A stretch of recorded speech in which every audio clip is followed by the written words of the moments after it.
नमस्कार दोस्तों, मैं सारिका भंडारी अपने चैनल सारू के लॉजिक में आप सबका स्वागत करती हूँ। दोस्तों, आज मैं आप सबको एक ऐसी स्टोरी सुनाऊंगी जिसे अंत तक जरूर सुनिएगा और वो स्टोरी सुनने के बाद में आपके जीवन में जरूर बदलाव आएगा। हम अक्सर दूसरे को दुख को नहीं समझते हैं और अपना दुख हमेशा सबसे ज़्यादा लगता है और दूसरे के दुख को जानकर ही हमें ऐसा लगता है कि हमारे दुख से भी ज़्यादा किसी और का दुख है। तो दोस्तों, मैं आप लोगों का समय ना गंवाते हुए एक छोटी सी स्टोरी सुनाती हूँ। स्टोरी को अंत तक जरूर देखिएगा और कमेंट बॉक्स में जरूर बताइएगा। एक बच्चे का बहुत बड़ा हॉस्पिटल है जहाँ एक बहुत बड़ी डॉक्टर है। छोटा सा गांव है, बहुत सारे हॉस्पिटल नहीं है वहाँ पे। एक शिफ्टिंग होती है हर डॉक्टर की, night to day, day to night. उसी वक्त एक डॉक्टर जो बहुत बेस्ट डॉक्टर थी, चाइल्ड स्पेशलिस्ट, उनकी शिफ्टिंग खत्म होती रहती है। वो अपनी केबिन से बाहर निकलती है, तभी एक माँ अपने छोटे से बच्चों को लेकर वहाँ आती है और डॉक्टर से रिक्वेस्ट करती है कि डॉक्टर साहब, एक बार आप मेरे बेटे को देख लीजिए क्योंकि ये बहुत बुखार से तप रहा है। डॉक्टर को ऐसा लगा कि ऐसे पेशेंट तो हमेशा आते ही रहते हैं, मेरा टाइम खत्म हो गया है, मुझे घर जाना है। उन्होंने अपनी नर्स को बोला कि तुम इसे देख लो और जब नेक्स्ट शिफ्टिंग की डॉक्टर आएगी उसे तुम सारा रिपोर्ट दे देना। परंतु वो माँ बहुत दुखी थी अपने बच्चों को लेकर क्योंकि वो बच्चा बहुत सीरियस था। उसने डॉक्टर के पैर पकड़ लिए। डॉक्टर, एक बार देख लो, आप इस गाँव के, इस शहर के सबसे बेस्ट डॉक्टर हो। मुझे लगता है कि अगर मेरा बेटा को आप देखोगे तो जरूर मेरा बेटा ठीक हो जाएगा।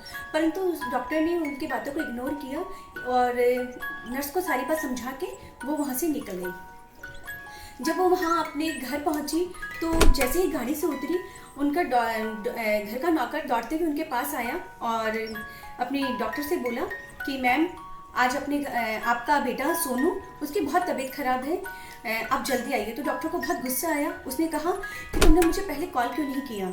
तो उसने कहा कि मैंने आपको कॉल किया था परंतु नेटवर्क इशू के कारण आपका कॉल नहीं लग रहा था, इसलिए आप जल्दी आइए, उसकी बहुत तेज तबीयत खराब है। वो घबराती भी अंदर गई और अपने बेटे को ट्रीटमेंट देना शुरू किया।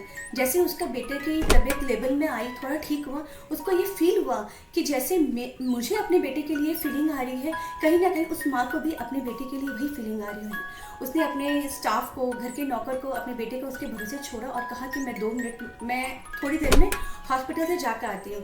तो उसके स्टाफ और नौकर बोले भी, मैम अभी तो आप आए हो और आपके बेटे की तबीयत भी ठीक नहीं है, आप इसके पास रहो, हॉस्पिटल में तो आपकी शिफ्टिंग खत्म हो गई है। उसने कहा नहीं, मुझे बहुत ज़रूरी काम है, मुझे जाना है। वो तुरंत हॉस्पिटल पहुंची और जाते ही उसके बेटे की ट्रीटमेंट शुरू कर दी। उसका बेटा भी खतरे से दूर हो गया था। उस माँ ने डॉक्टर के पाँव पकड़ लिए, कहा कि आपकी वजह से मेरा बेटा ठीक हो गया। उसने कहा नहीं, तुम्हारी वजह से मेरा बेटा ठीक हो गया, कहीं ना कहीं भगवान है। मैं तुम्हारे बेटे को तड़पता हुआ छोड़ के गई थी, तुझे दुखी छोड़ के गई थी, वही दर्द मुझे घर जाके मेरे बेटे के रूप में मुझे मिला है। मुझे ऐसा लगने लगा कि जब मैं उसका ट्रीटमेंट गई थी, अपने बेटे का दर्द जब देख रही थी, मुझे बहुत दुख हो रहा था कि मेरा बेटा बहुत बुखार से तप रहा है। उसी क्षण मुझे भी ये फील आया कि कहीं ना कहीं ऐसा दर्द तुझे भी आ रहा होगा। मैं हॉस्पिटल में एक डॉक्टर की तरफ से तुझे देख रही थी और घर जाके एक माँ का दर्द मुझे समझ में आया। तो जी हाँ दोस्तों, ये सिर्फ कहानी नहीं है, हमें दूसरों के दर्द को भी समझना चाहिए।